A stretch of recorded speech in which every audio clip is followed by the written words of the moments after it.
the English language, how to George Orwell's certain prescription about how to write good English और acceptable English, कैसे अच्छी English लिखी जानी चाहिए और उसका क्या तरीका होना चाहिए, उसी के ऊपर ये एसे है. This is one of his popular essays. George Orwell के इस एसे के शुरू मैंने इस एसे से शुरू करने से पहले let us start with his brief bio. मैंने ये बायो इस तरह से डिजाइन किया ताकि ये आप लोगों का ऑब्जेक्टिव में भी हेल्प करे. तो जॉर्ज ऑरवेल, हम लोगों में से बहुत लोग आप लोगों में से बहुत लोग ये जानते होंगे, ये उनका पिन नेम था या स्यूडोनेम था. उनका रियल नेम था एरिक आर्थर ब्लेयर और he was born in Motihari, Bengal. आप लोग सोचेंगे कि ये बिहार में मोतिहारी क्यों बंगाल लिखा गया है. In British period, this was part of larger Bengal. Bengal at that point of time it started from the eastern part of Uttar Pradesh, which was not Uttar Pradesh at that point of time, or United Province, known as United Province. वहां से लेके Dhaka and others, still East Bengal and others. So it was a bigger province. तो मोतिहारी में उनका जन्म हुआ. His father was servant of the you can say British company at that point of time. His mother was from French descent और 1903 में उनका जन्म हुआ. 1911 तक वो यहाँ पे रहे. 1911 के बाद वो लंदन चले गए वो लोग. He died in January 1950 in London, 1950 में. पहला जो उनको किताब आता है जिसमें उन्होंने अपना स्यूडोनिम यूज किया है वो 1933 में 1933 down and out in Paris and London. ये उनका वो जब बर्मा से वापस आए, बर्मा से वापस आके उन्होंने पेरिस में कुछ दिन बिताए थे. उस समय का कुछ एक्सपीरियंस फिक्शनल फॉर्म में लिखा गया था, but it was not his first novel. उनका पहला नॉवल बर्मीज डेज है.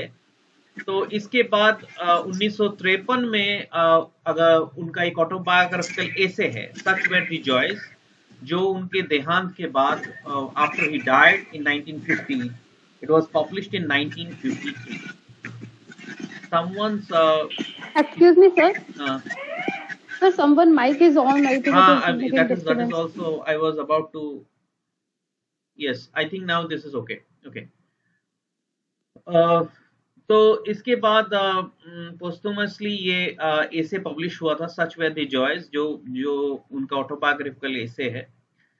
बर्मीज डेज हम लोगों में से बहुत कम लोग जानते हैं कि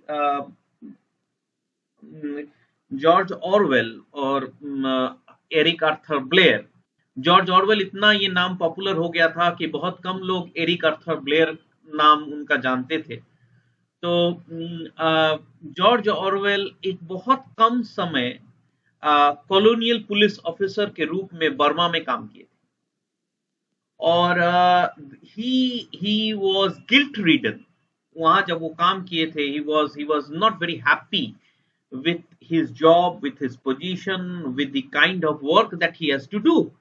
क्योंकि अब after all he was a creator, so he was he was a creative person.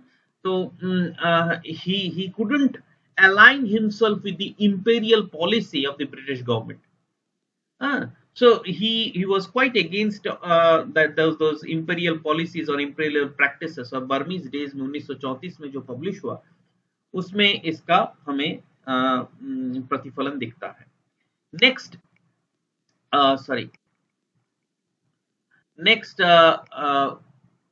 is George Orwell's first book is on it was a first political, or you can say social book that he has written. And he after he came back from Burma, he declared himself to be an anarchist, right? Who does not believe in any form of, and then he aligned himself with the socialist philosophy or socialist political view. And उसी समय उनका किताब निकला the road to Wigan Pier. It is a socialist book that he has written at that point of time. उन्होंने फिर Spain में Barcelona में specifically एक सिविल वॉर हुआ था, उसमें उन्होंने पार्टिसिपेट किया था and he fought on behalf of the Republican army and he was seriously wounded during that point of time, wounded to such an extent that he almost lost his voice. अपना वो गले का आवाज almost उन्होंने खो दिया था. And he expressed those Spanish experience in his homage to Catalonia 1938. उन्हें स्पेन से भागना पड़ा था और ये जो एक्सपीरियंस उनका था, ये उनका कम्युनिज्म के अगेंस्ट में पूरी जिंदगी भर उनका जो एक डर, एक हेट, एक एवर्शन रहा, ये सटन ये एक्सपीरियंस उसके पीछे बहुत हद तक जिम्मेदार है. हम लोग जानते हैं उनका स्पेसिफिकली 2 नॉवल, उन्होंने वैसे तो और भी 2 नॉवल लिखे हैं, लेकिन स्पेसिफिकली 2 नॉवल जिनके लिए उनको वो जाने जाते हैं. एक है 1944 में एनिमल फार्म और एक 1949 जो उनका लास्ट नॉवल भी है 1984. ये दोनों एक पॉलिटिकल नॉवल है, आउटराइटली पॉलिटिकल नॉवल है. Animal Farm is, you can say, it is an allegory, it is a political fable based upon the Russian Revolution and the betrayal by Joseph Stalin. And 1984, as we all know, it is about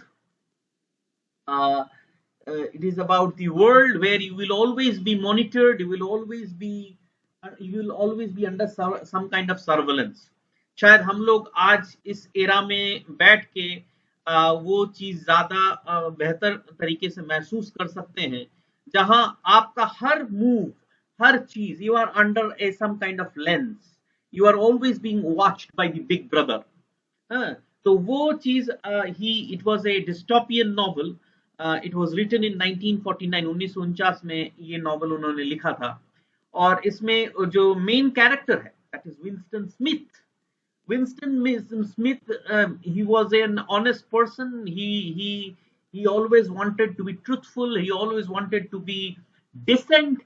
And iske chalte he had, certain complaints against the government, which was not at all accepted. And lastly, he was brainwashed, और उसी तरह से he was punished, which is not, which is not very welcome in any sense of term.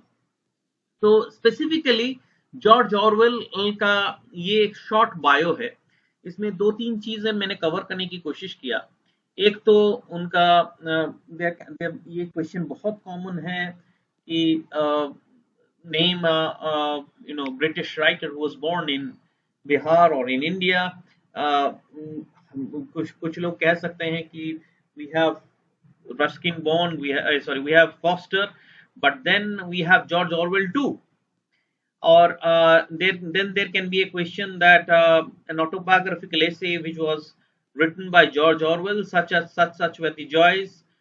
Then there can be a question that what was the pseudonym. ये सब बहुत आसान और basic मुझे नहीं लगता है पूछा जाएगा, बट इन केस अगर पूछा गया तो उनका पेन नेम क्या है? Eric Arthur Blair. This can be a question that can be asked, that what was the name of the hero of the last of 1984.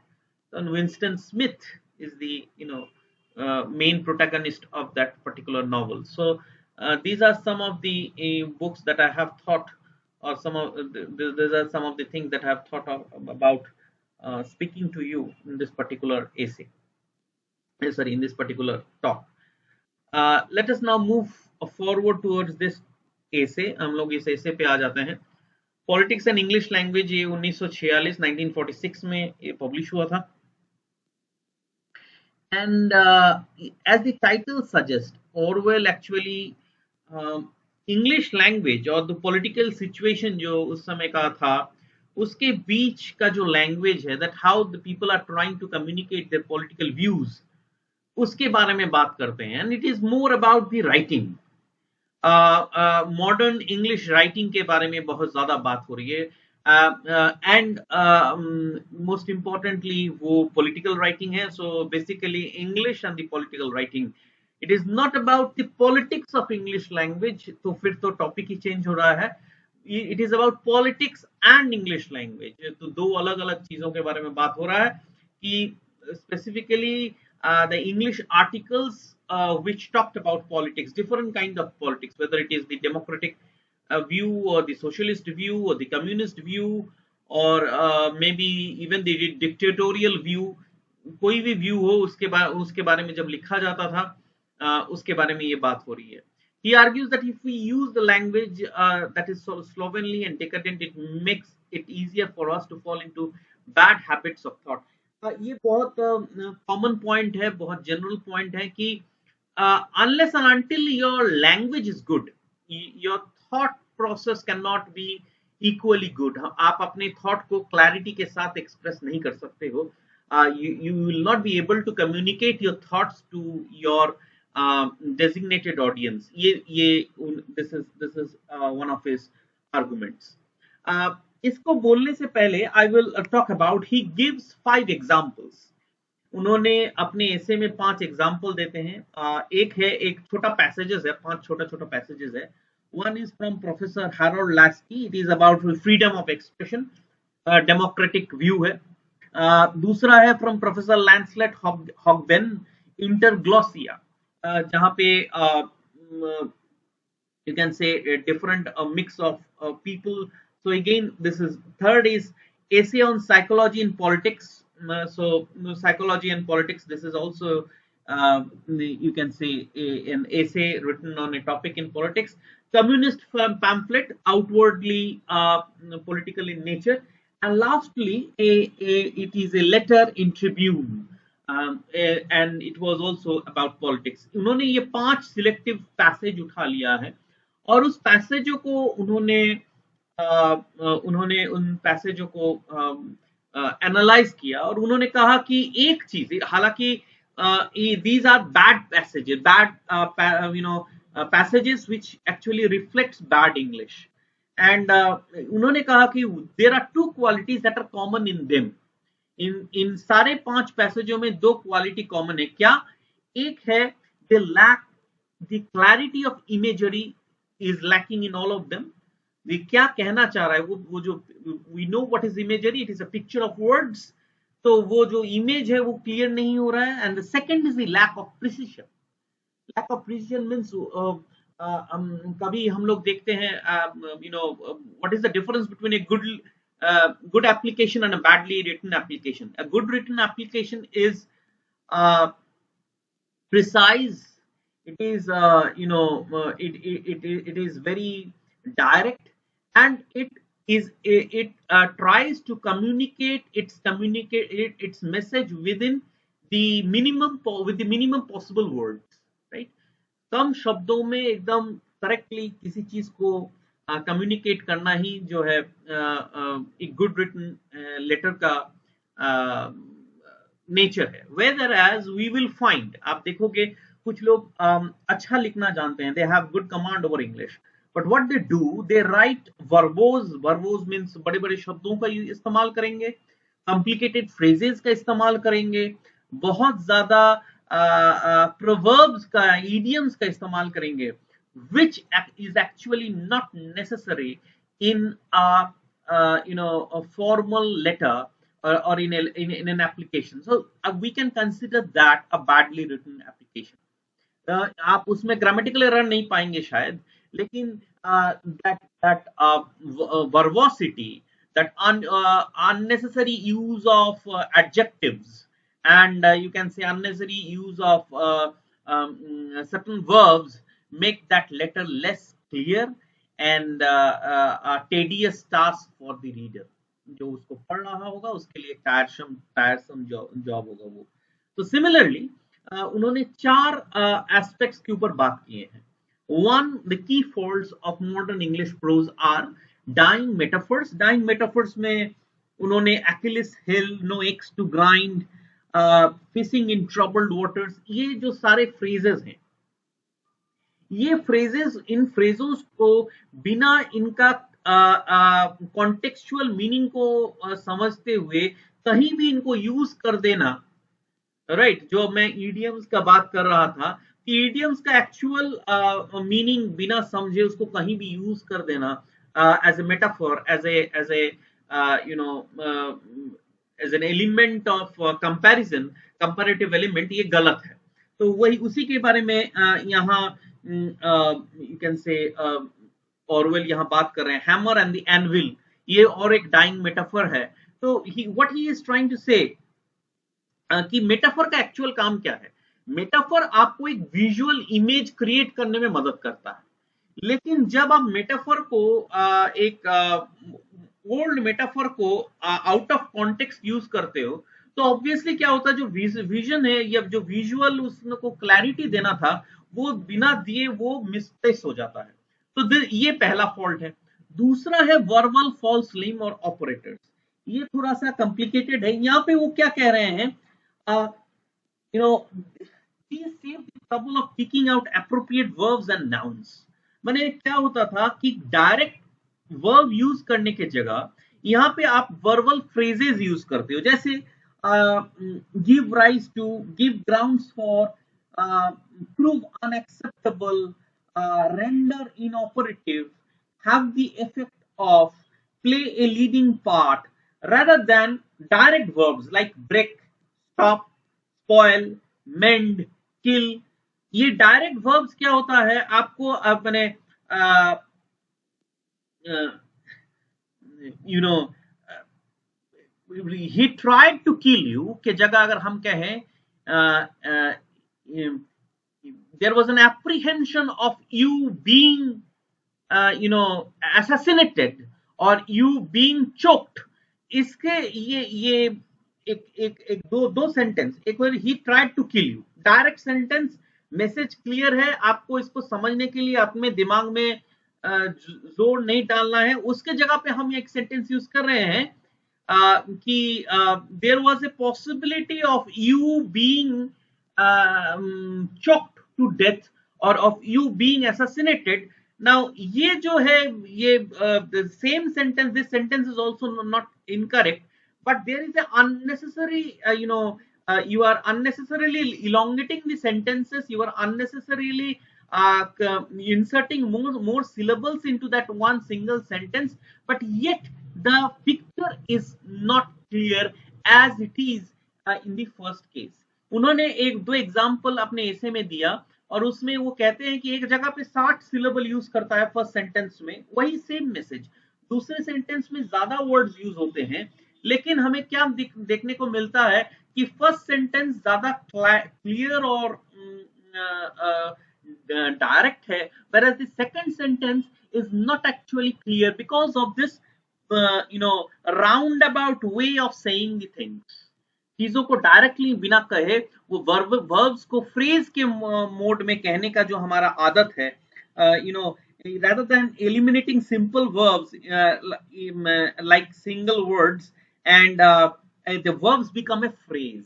verbs क्या हो जाता है, एक फ्रेज हो जाता है। render inoperative ये एक फ्रेज हो गया, ये एक वर्बल फ्रेज है। या to give grounds for एक फ्रेज है, have the effect of एक फ्रेज है, play a leading part phrase है। so this is this tendency of using verbal phrases in the sentences and elongating the sentence unnecessarily to create an effect। So that is, again, Orwell says this is a extremely bad habit. That this is a habit that we should all be careful of। Third, pretentious diction, जहां कहता है कि कुछ शब्द हम लोग use करते हैं ये दिखाने के लिए कि और वो आप भाषणों में आजकल के नेताओं के भाषण में ये ज्यादा इसको देख पाएंगे, स्पेसिफिकली जब उन लोगों को इंट्रोड्यूस कोई करता है, जो स्टेज को कंडक्ट करते हैं, वो लोग जब इंट्रोड्यूस करते हैं तो एक जो पुल बांधते हैं उनका प्रशंसा का, और उसमें जो एडजेक्टिव यूज करते हैं वो एडजेक्टिव्स दे आर आप कोशिश करते हो कि you will be try, you should be honest and true, आप उनका प्रेज करना चाहते हो, बट वो वर्ड्स इतना हॉलो लगते हैं कि आप सुन के कभी कभी हम लोग हंस देते हैं, कभी कभी हम लोग जैसे हमारे यहाँ कभी कभी बात होता है, हम आप लोगों के सामने हमारे गरीबों की मसीहा को प्रेजेंट करना चाहते हैं, तो गरीबों की मसीहा, the moment you here this phrase में कोई गलती नहीं है, बट जिस इंसान के साथ वो फ्रेज को आप अटैच कर रहे हो वो मैच नहीं कर रहा है। आप उनको एक बड़ा पेडेस्टल देना चाहते हो, उनका प्रशंसा के पुल पे एकदम ऊंचाई पे पहुंचाना चाहते हो, लेकिन actually it it creates an opposite effect. हम लोग जैसे कुछ वर्ड्स यूज करते हैं, ऑब्जेक्टिव, कैटेगरिकल, बेसिक, फिर लिक्विडेट, हम फेनोमेनल, एलिमेंटल, इंडिविजुअल, इस तरह का we try to pose that we are scientific, we are objective, we are very much clear about our goals. But this is actually, we are not, we are trying to pitch our biased judgments.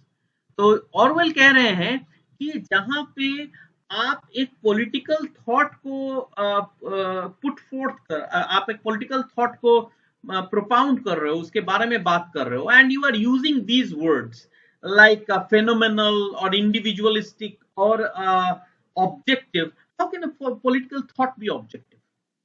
No political thought can be objective. Promote or basic in nature. None of the political thoughts are very basic or rudimentary in nature. They are the superficial, they are tertiary rather in nature. So that is one example of pretentious diction.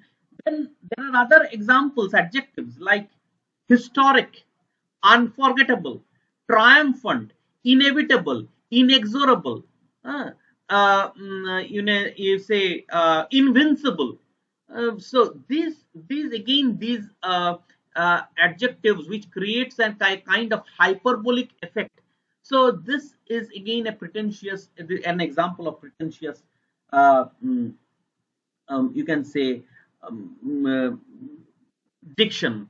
Then there are other words like Welton Chung or Duke's ex machina, or maybe clarion. Foreign words and expressions are used unnecessarily. So you can pose to be a very cultured, very erudite person, right? So these are some of the examples of a pretentious diction. Then it comes to the last example, that is meaningless words which are not required, which are unnecessary, which are, say for example, the Soviet press is the freest in the world, or the Catholic world church is opposed to persecution, or maybe like class, totalitarian, science, progressive, reactionary, bourgeois, equality, or bourgeois, or equality. These words are sometimes, or words like fascism. Orwell is very particular about the word fascism. He says people, without thinking the word, use the word fascist or fascism. That's something that is not necessary, without even considering the political, implication that the word carries with him. इसको बिना सोचे लोग fascism word को जहां तहां use कर देते हैं. अभी भी इस करंट स्टेज में अगर आप देखोगे, करंट गवर्नमेंट को क्रिटिसाइज करना होता है तो लोग अक्सर यूज करेंगे fascist government. Now fascist word use जहां तहां without any kind of consideration आप उसको यूज कर दे रहे हो. That is not actually wanted, or that actually does not help your case. तो ये उनका चौथा केस हुआ. ये थोड़ा सा ये जगह टफ था मुझे. आई होप आप लोगों को ये थोड़ा बहुत समझ में आया है. I move on to the next part, that is the and this is rather the last part of the essay. George Orwell concludes his essays with 6 rules. Never use a metaphor, simile, or other figure of speech which you are used to seeing in print. Uh, Never use a long word where a short one will do. If it is possible, cut a word out, always cut it out. Never use the passive where you can use the active. Never use a foreign phrase, a scientific word, or a jargon word if you can think of an everyday English equivalent. हम लोग जब engineering के बच्चों को पढ़ाते थे तो हम लोग बच्चों को यही सिखाते थे कि जब आप एक प्रेजेंटेशन देते हो, what is the quality of a good presentation. एक अच्छा प्रेजेंटेशन का क्वालिटी ये होता है कि जब मैं अपना सब्जेक्ट के ऊपर मैं अपने ऑडियंस को एड्रेस कर रहा हूँ, हो सकता है मेरे ऑडियंस में सारे लोग मेरे सब्जेक्ट से ना हो, कुछ लोग पॉलिटिकल साइंस से हैं, कुछ इंजीनियरिंग से हैं, कुछ मेडिकल फील्ड से हैं। तो मैं अगर वहां अपने विद्वत्ता दिखाने के लिए, अपना एरुडाइटनेस दिखाने के लिए अगर ऐसे शब्द यूज करूं जो उनके समझ के पड़े हैं, तो मेरा स्पीच ही बेकार चला जाएगा। ये एक बहुत रैशनल एक व्यू है। तो वो इसीलिए ये हमेशा जब आप एक लिखते हो, हम लोग सोचते हैं कि अगर हम ये फ्रेज यूज कर पा रहे हैं, जहां जरूरत नहीं है वहां नहीं यूज करना चाहिए। You should be clear. मुझे एक बार याद है, there was a letter in Reader's Digest. Reader's Digest एक समय पे बहुत एक पॉपुलर जर्नल हुआ करता था। वहां पे एक आदमी ने एक बहुत कठिन माने एक लेटर लिखा है। पहले पेन लेटर लिखने का एक रिवाज था। लोग अपने पेन फ्रेंड को लेटर लिखते थे और इवन न्यूज़पेपर्स में, जर्नल्स में लेटर लिखते थे। तो एक रीडर अपने एक लेटर लिखा है और वो लेटर इतना कठिन था, हर वर्ड के लिए, हर सेंटेंस में आपको डिक्शनरी पलटना पड़ेगा अगर उसको समझना है। तो उसके नीचे एडिटर का यही रिस्पॉन्स था कि good English doesn't mean that you need to use words which are unintelligible for other people. Good English rather is or in any language, not only in English, even in Hindi or even in any other language, maybe आप लोगों का अलग क्या mother tongue है, सभी का जहां तक लगता है कि सभी का मदर टंग हिंदी होगा। लेकिन even if there is someone whose mother tongue is not Hindi, in any language, when you are communicating, the basic idea is to communicate your idea or your message. उस message को communicate करने के लिए the words that you are using is actually holding up your message. और उस message को जितना clearly आप कम्युनिकेट कर पाते हो, there lies in your success. So point 5 is an explanation of that. Break of any of these rules sooner than anything, sooner than they say anything outright barbarous. You can if you rather sometimes we when you are speaking in direct sentences, हम लोग कभी कभी rude हो जाते हैं। तो you can break some of these rules even. जैसे हम लोग पैसिव की जगह एक्टिव, क्यों? एक्टिव बहुत डायरेक्ट है, passive is a round about of saying things. Passive हम लोग कभी कभी कहाँ यूज करते हैं? कभी कभी when you have to say unfair things, when you have to say unpleasant things, हम लोग कभी कभी पैसिव यूज करते हैं, right?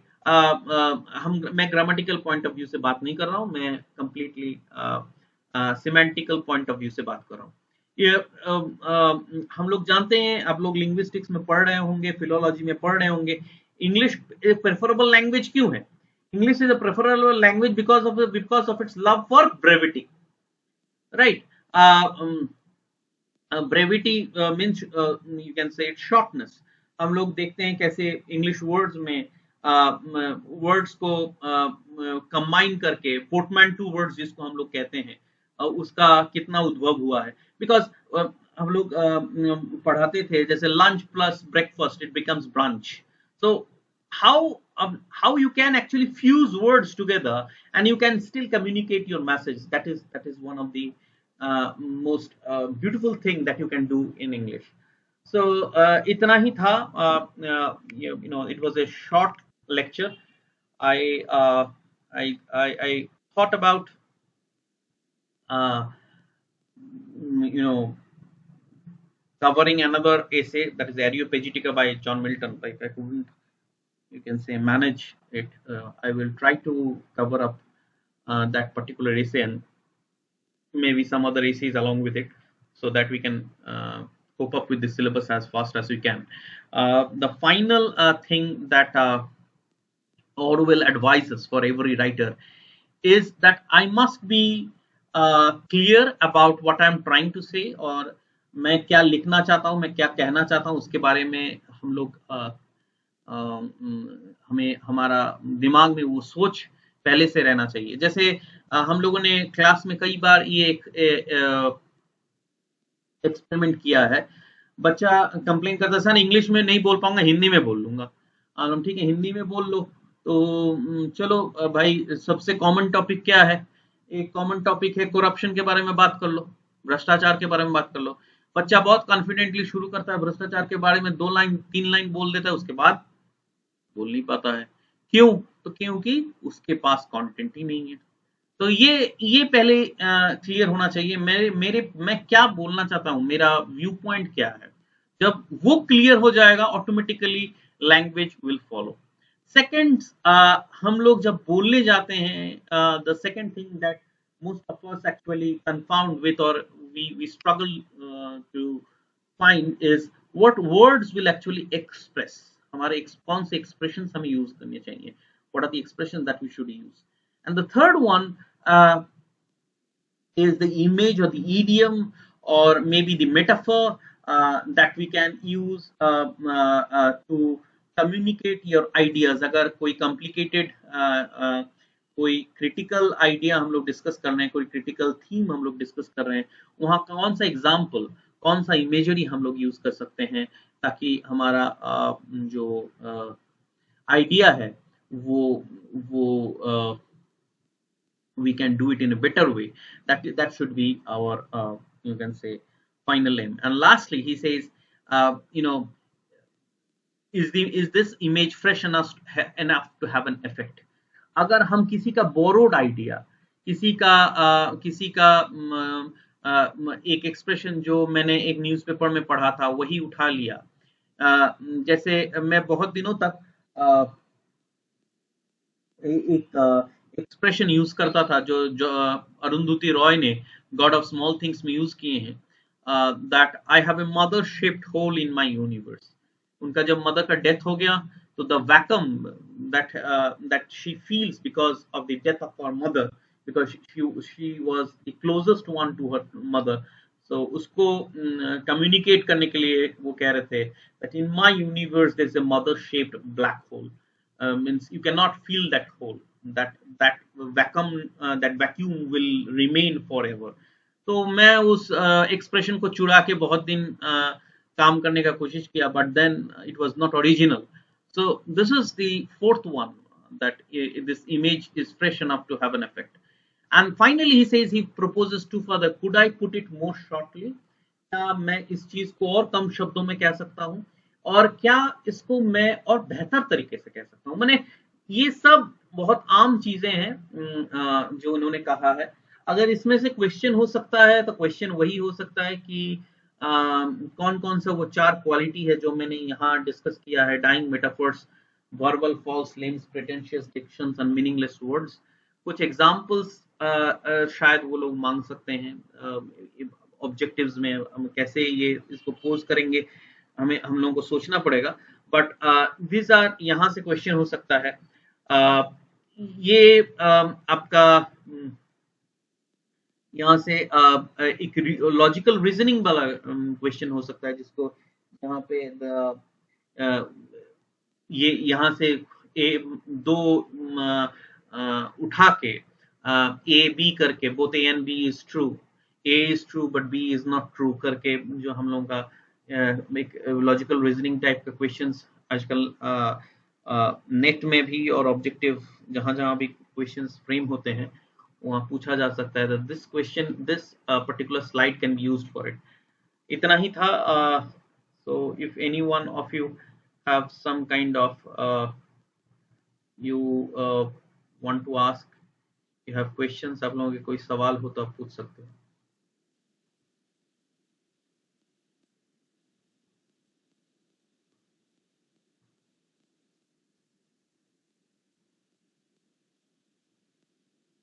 No. No, sir. Thank you. ये बहुत आसान इसे है, इसमें ज्यादा कुछ है नहीं। स्पेसिफिकली यही कुछ चीजें हैं। मैंने मेनली मैं क्या ये 4 चीज क्लियर कर पाया हूँ, ये जो बीच में मैंने कहा, dying metaphors, verbal false limbs, pretentious dictions और meaningless words. Idea clear? Yes. हाँ, Yes, sir. Yes, sir. Dying metaphors basically मैं फिर रिपीट कर दे रहा हूँ बहुत छोटे छोटे एक लाइन में। डाइंग मेटाफर्स मतलब वो इडियम्स और फ्रेजेस जो बहुत दिनों से यूज होते हैं, एक्सप्रेशंस, लैंग्वेज एक्सप्रेशंस, जैसे Achilles heel, फिर may be the hammer and the anvil, to take up the cudgels for, ये पुराने जो एक्सप्रेशंस हैं, वो stand shoulder to shoulder with, ये जो फ्रेजल वर्ब्स हैं या इडियोमेटिक एक्सप्रेशंस हैं, इसको जब हम लोग विदाउट इनका कॉन्टेक्चुअल मीनिंग को अंडरस्टैंड करते हुए, इनको बिना सोचे समझे हम लोग यूज करते हैं, उसको डाइंग मेटाफर्स के थ्रू बोल देते हैं, तो वहां एक प्रॉब्लम क्रिएट करता है। वर्बल लीम्स और ऑपरेटर्स वो कह रहे हैं कि जहां पे हम लोग सिंगल या डायरेक्ट वर्ब से काम चला सकते थे, वहां एक राउंड अबाउट वो हर जगह पे वर्बल फ्रेजेस यूज करके एक इलोंगेटेड फॉर्म ऑफ आर्गुमेंट के थ्रू हम लोग अपना बात कहना चाहते हैं। जब वर्बल फ्रेजेस, कुछ एग्जांपल्स उन्होंने दिए हैं, जैसे make itself felt, render unacceptable, render ineffective, prove unacceptable, make contact with. तो ये जो फ्रेजर वर्बल फ्रेजेस है, इनके थ्रू जो लैंग्वेज को अपना मैसेज को कम्युनिकेट करने का जो एक आइडिया है। प्रिटेंशियस डिक्शन, व्हेन जहां पे we use words which are not true in the sense कि वो वर्ड्स हम लोग थोड़ा इफेक्ट डालने के लिए यूज करते हैं उसको, वो अगर वहां हम यूज नहीं भी करते तब भी चलता। जैसे उन्होंने कुछ वर्ड्स यहाँ पे, कुछ फॉरेन वर्ड्स इन्होंने ड्यूस एक्स मशीना और वेल्टनस्टाउन, या for example this is an historic victory. हम लोग देखना, जब भी इंडिया कभी कभी मैच जीत जाता है तो इंग्लिश कमेंट्री सुनना, this is an historical innings played by so and so. तो भाई जब जॉर्ज बैटमैन भी खेला था तब भी वो हिस्टोरिकल था, सचिन तेंदुलकर भी जब खेला है तब भी वो हिस्टोरिकल है, विराट कोहली भी जब खेल रहा है तब भी हिस्टोरिकल है। तो ये जो unnecessary, this is an wonderfully played innings में कहा जाता है, लेकिन हम लोग वो इफेक्ट क्रिएट करने के लिए हिस्टोरिकल, एपिक इनिंग्स, या we use this kind of hyperbolic words and adjectives to create an effect. And finally meaningless words, जैसे the Soviet phrase is freest of all, ये जो सुपरलेटिव एक मैंने यूज कर दिया इस सेंटेंस में, freest of all, this itself says that Soviet press is not free at all. ठीक है, या जो अगर हम ये सेंटेंस दे, the Catholic church is oppose to persecution, this again shows that there is some kind of lie inherent in this sentence. इस sentence के अंदर ही थोड़ा सा झूठ छुपा है। कैथोलिक चर्च, हम जानते हैं कि वाइक्लिफ के समय से, वाइक्लिफ का जब उनका वाइक्लिफ ने ट्रांसलेट किया था बाइबल और उनको बाद में चर्च को पता चला, और वाइक्लिफ का तब तक देहांत हो चुका था, तो वाइक्लिफ का देहावशेष को या रिमेन्स को, जब मॉर्टल रिमेन्स को खोद के निकाला गया और फिर उसको जलाया गया, we know that this sentence is hollow and they are just meaningless sentences. तो ये Orwell is trying to say, we should avoid using having such kind of practices. ठीक है, अच्छा, anything, any essay that or any topic that you have in your mind for the next class? हालांकि मैंने सोचा है एक एरियोपेजिटी का, just let me, इसको कैसे हटाएं, क्या हटाना है? ये स्क्रीन को आ गया, हट कितना गया विंडोज ना। विंडोज पे मेरा नहीं आता नहीं है भाई। आपके कंप्यूटर में विंडोज है? प्रेस करिए। हाँ विंडोज है, एंड स्लाइड्स अब लग रहा है हो गया। हाँ चलो तो मैंने just a minute, let me pause.